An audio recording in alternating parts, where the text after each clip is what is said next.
Welcome! In this session, we'll explore the problem of finding the right-side view of a binary tree. This is a fascinating problem that combines tree traversal techniques with a unique perspective-based challenge. Get ready to dive in and strengthen your understanding of binary trees. In this problem, we're tasked with finding the right-side view of a binary tree. Imagine you're standing on the right side of the tree and looking straight at it. The goal is to determine which nodes are visible from this perspective, starting from the topmost level and working downwards. The input to the problem is the root node of a binary tree, where each node contains an integer value and optional references to its left and right children. The output is a list of integers that represent the visible nodes, ordered from top to bottom. For instance, consider a binary tree represented by the array 1, 2, 3, null, 5, null, 4. When visualized, the tree has the structure where the root node 1 has two children, 2 on the left and 3 on the right. Node 2 has a right child, 5, while node 3 has a right child, 4. From the right side, the nodes visible are 1, 3, and 4. Thus, the output for this example is 1, 3, 4. Breaking this down further, at the first level, the root node 1 is visible. At the second level, the rightmost node is 3. Finally, at the third level, the rightmost node is 4. Combining these, the nodes visible from the right side are 1, 3, 4. Now, consider another example with the input array 1, null, 3. This represents a tree where the root node 1 has only one child, 3, on its right. The structure is straightforward, and the output is 1, 3, since both levels contain only one visible node. Looking closer at the explanation for this example, the root node 1 is the visible node at the first level, and its right child 3 is the visible node at the second level. Therefore, the final result is 1, 3. In contrast, if the input is an empty array, which represents an empty tree, there are no nodes to observe. The output in this case is simply an empty list, as there is nothing visible from any side. For an empty tree, since there are no nodes, it's clear that no nodes can be seen from the right side. This makes the output straightforward, an empty list.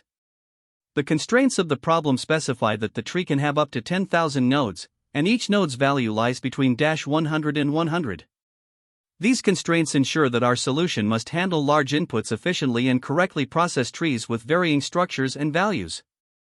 Finally, let's consider edge cases to ensure our solution is robust. For example, a tree with only a single root node should return a list containing just that node's value. For imbalanced trees, whether they lean to the left or right, the solution must correctly identify the rightmost nodes at each level. Additionally, for wide trees with multiple nodes at the same level, the solution needs to efficiently select only the rightmost node while ignoring the others. These scenarios highlight the importance of designing a solution that works for all tree structures. To solve the problem of determining the right-side view of a binary tree, we explored several approaches, each with its own strengths and trade-offs. The first approach is the depth-first search, or DFS, strategy. The intuition here is to traverse the tree depth first while prioritizing the right subtree at each level. This ensures that the first node we encounter at any depth is the rightmost node visible from that level. During the traversal, we keep track of the current depth and use a list to store the first node we encounter for each depth level. To achieve this, the right child is always visited before the left child, ensuring the rightmost node is processed first. In terms of complexity, this approach is efficient, with a time complexity of O(n), since every node is visited once, and a space complexity of O(h), where h is the height of the tree, to account for the recursion stack. However, one trade-off is that recursive function calls could lead to stack overflow for trees that are extremely deep. Another solution we considered is the breadth-first search, or BFS, approach. Here, the intuition involves traversing the tree level by level using a queue. The key idea is that at each level, the last node encountered in the traversal is the rightmost node visible from that level. The steps include performing a level order traversal, where we use a queue. For each level, we iterate through all nodes and store the value of the last node in the result list. This approach also has a time complexity of O(n), as each node is visited once, but the space complexity depends on the maximum width of the tree, denoted as OW, since the queue must store all nodes at the current level. A significant advantage of this method is that it avoids recursion depth issues, making it more robust for very deep or unbalanced trees. Additionally, we looked into an alternative DFS method using pre-order traversal. This approach involves storing the first node encountered at each depth level in a dictionary, but it requires post-processing to extract the rightmost nodes in order. While this alternative DFS achieves the same complexity as the standard DFS, it introduces unnecessary implementation complexity without adding significant benefits. Out of the approaches considered, the BFS strategy emerged as the preferred solution. Its simplicity and clarity make it easier to implement and debug, while its iterative nature eliminates concerns about stack overflow in the case of very deep or unbalanced trees. Furthermore, the BFS method aligns naturally with the level-wise structure of the problem, as it processes nodes one level at a time, making it intuitive to track the last node at each depth level. One key insight that simplifies the problem is recognizing that the task boils down to identifying the last node at each level. This realization applies regardless of whether we use BFS or DFS, but BFS handles this particularly well due to its inherent level order traversal. In contrast, DFS requires careful ordering of the traversal, specifically visiting the right child first, which can introduce subtle bugs if not implemented correctly. When comparing the two main approaches, several trade-offs become apparent. DFS tends to be slightly more memory efficient for balanced trees due to its space complexity, as it only needs to store nodes along the current path in the recursion stack. However, for unbalanced or very deep trees, BFS is more robust since it avoids the risk of stack overflow. Both methods share the same time complexity, making them suitable for handling large input sizes. Ultimately, while both are viable, the BFS approach strikes the best balance between simplicity, robustness, and efficiency for this particular problem. Its ability to process nodes level by level aligns perfectly with the problem's requirements and ensures that the solution is both scalable and easy to understand. To determine the right-side view of a binary tree, our objective is to capture the rightmost node at each tree level as seen from the right side. To achieve this with a depth-first search, we start by initializing a result list that will store these nodes. Each index in this list corresponds to a specific depth or level of the tree. The process involves defining a recursive function, DFS, node, depth, to handle the traversal. This function takes two parameters, the current node being processed and its depth level in the tree. The base case ensures that if the current node is null, essentially a child of a leaf node, the function simply returns, as there is nothing to process. Once we handle the base case, we proceed to process the current node itself. When processing the current node, we check if the current depth matches the size of the result list. If this is true, it means we are visiting this level for the first time, so we add the node's value to the result list. By traversing the right subtree first, we ensure that the rightmost node is encountered before any others at the same depth.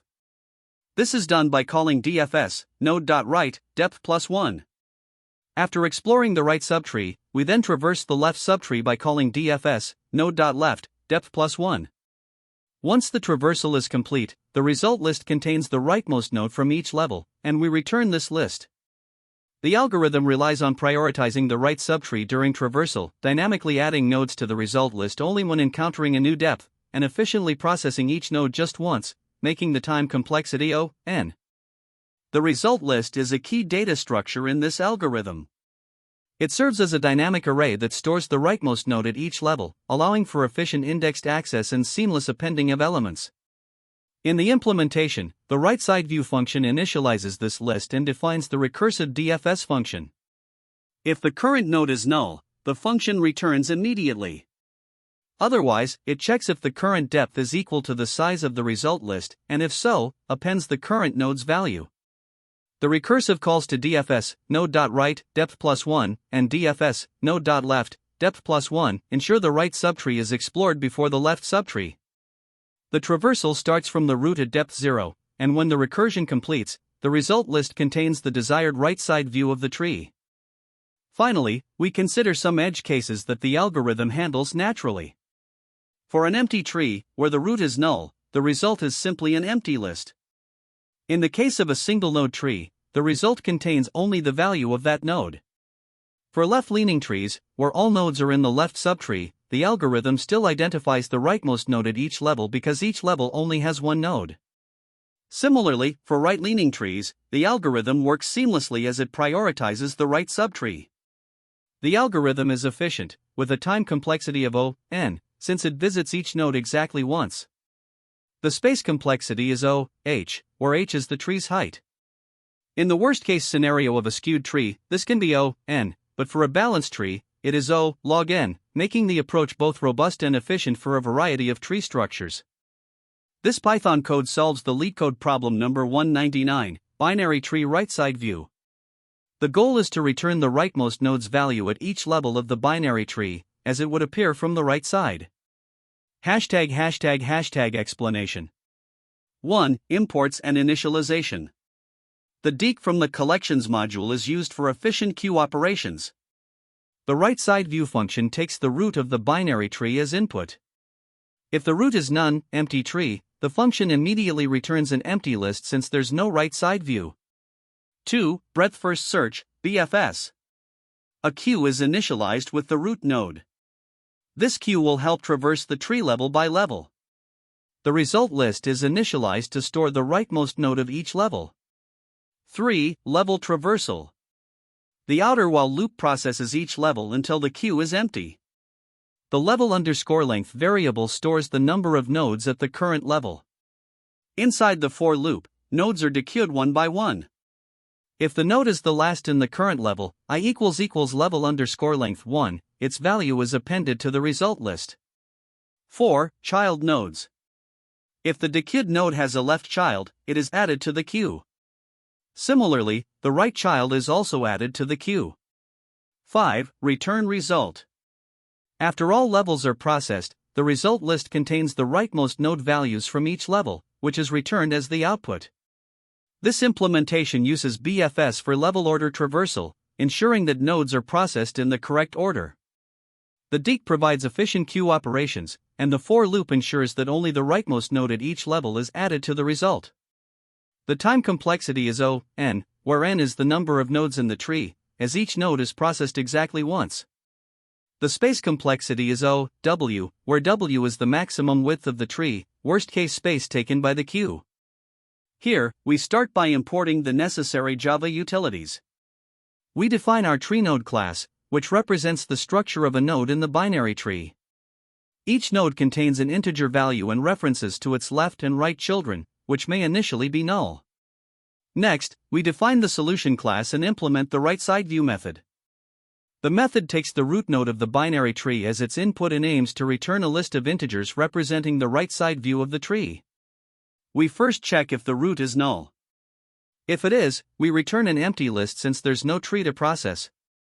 Otherwise, we initialize two data structures, a list called result to store the values visible from the right side and a queue to facilitate level order traversal of the tree. We add the root node to the queue as the starting point of our traversal. Then, we enter a while loop that continues as long as there are nodes in the queue. Inside this loop, we capture the number of nodes at the current level using the queue's size. Within the while loop, we iterate through all the nodes at the current level using a for loop that runs from 0 to the level size. For each iteration, we remove the front node from the queue and store it in the variable current node. Now, if this node is the last node at the current level, which we determine by checking if the loop index equals level size -1, we add its value to the result list since it represents the rightmost node of this level. Then, we check if the current node has a left child. If it does, we add it to the queue for processing in the subsequent level. Similarly, if the current node has a right child, we add it to the queue as well. Once all levels are processed, the while loop terminates, and the result list, which now contains the right-side view of the tree, is returned as the output of the method. To solve this problem, we'll use breadth first search, BFS, to traverse the tree level by level. Let's begin with the first example, a simple 3-level binary tree. The input tree has the root node 1, with children 2 and 3. Node 2 has a right child 5, and node 3 has a right child 4. We initialize our result list as an empty array, result equals, and our queue with the root node, so queue equals deque 1. At the first level, the queue contains just the root node, so level_length equals 1. We process the single node in this level, which is node 1. Since it is the last node in the level, we append its value to the result, making result equals 1. We then add its children, nodes 2 and 3, to the queue, resulting in q equals dec 2, 3. Now, we move to the second level, where the queue contains nodes 2 and 3, so level underscore length equals 2. First, we process node 2. Since it is not the last node in the level, we don't add it to the result, but we do add its right child, node 5, to the queue. This updates the queue to q equals dec 3, 5. Next, we process node 3, which is the last node in the level. We append its value to the result, making result equals 1, 3. We also add its right child, node 4, to the queue, resulting in q equals dec 5, 4. At the third level, the queue contains nodes 5 and 4, so level underscore length equals 2. We process node 5 first, but as it isn't the last node in the level, we don't add it to the result. Then we process node 4, which is the last node of this level, and append its value to the result, making result equals 1, 3, 4. Since the queue is now empty, we finish execution and return the final output, 1, 3, 4. Let's consider the second example, where the tree contains a single node, 1. Here, we initialize result equals, and q equals dec 1. At the first level, the queue contains only the root node, so level underscore length equals 1. We process node 1, which is the only and thus the last node in this level. We append its value to the result, making result equals 1. Since there are no children to add to the queue becomes empty, and we stop execution. The final output for this example is 1. For the third example, the tree is empty. In this case, we initialize result equals, and q equals dec, because there is no root node to add to the queue. Since the queue is empty from the start, there are no nodes to process, and we immediately return the final output, which is an empty list. This approach works because BFS ensures that we traverse the tree level by level, adding only the rightmost node of each level to the result. By checking if a node is the last one in its level using the condition I equals level underscore length 1, we guarantee that the correct right side view is captured. The time complexity of this solution is O, n, where n is the number of nodes, as we process each node exactly once. The space complexity is O, d, where d is the maximum width of the tree, representing the number of nodes stored in the queue at any level. This makes the solution efficient for producing the right side view of any binary tree. The time complexity of our solution is O, n, where n represents the total number of nodes in the binary tree. Let's break this down to understand why. The outer while loop is responsible for traversing the tree level by level. At each level, it processes all the nodes present. Since every node in the tree is visited exactly once during this traversal, the total number of iterations in the while loop is proportional to the total number of nodes in the tree, which is O, n. Now, within each iteration of the while loop, we have the inner for loop. This loop processes all nodes at the current level.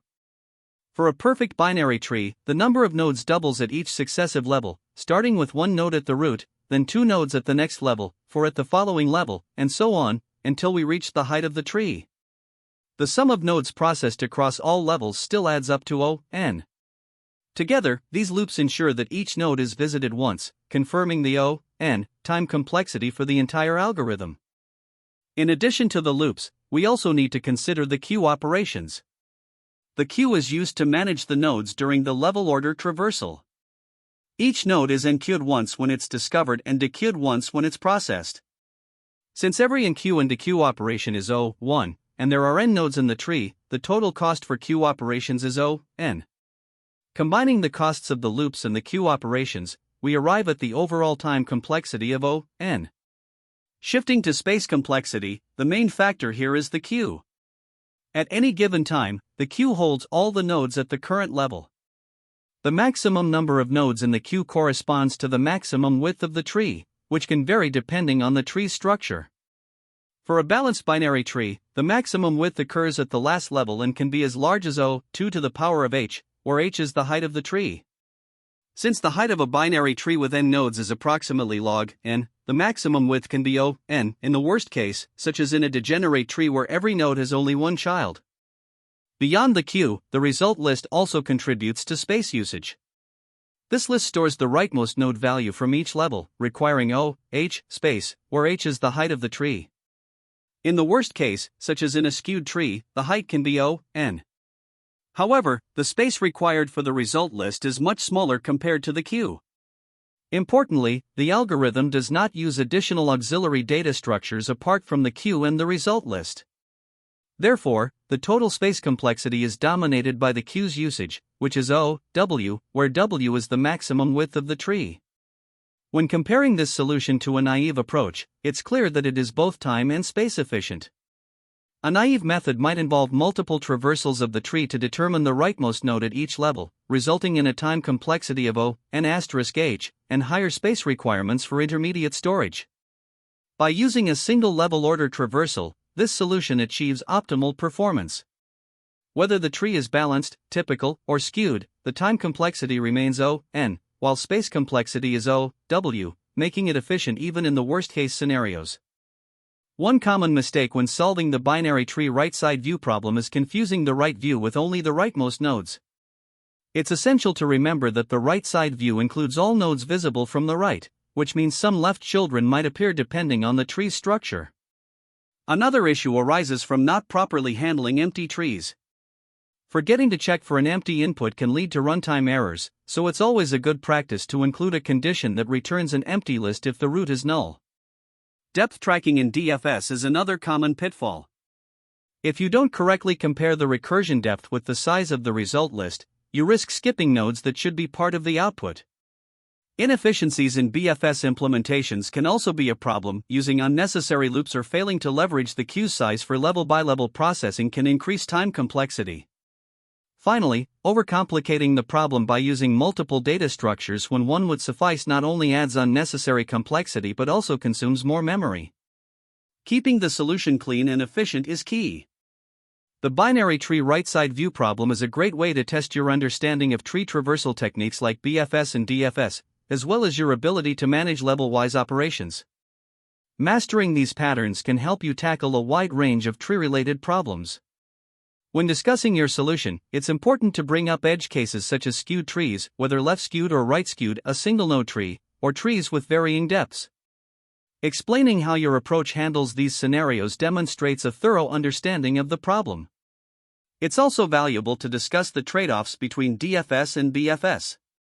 While BFS is naturally suited for level-by-level processing and is often more intuitive for this problem, DFS can be more memory efficient if implemented recursively.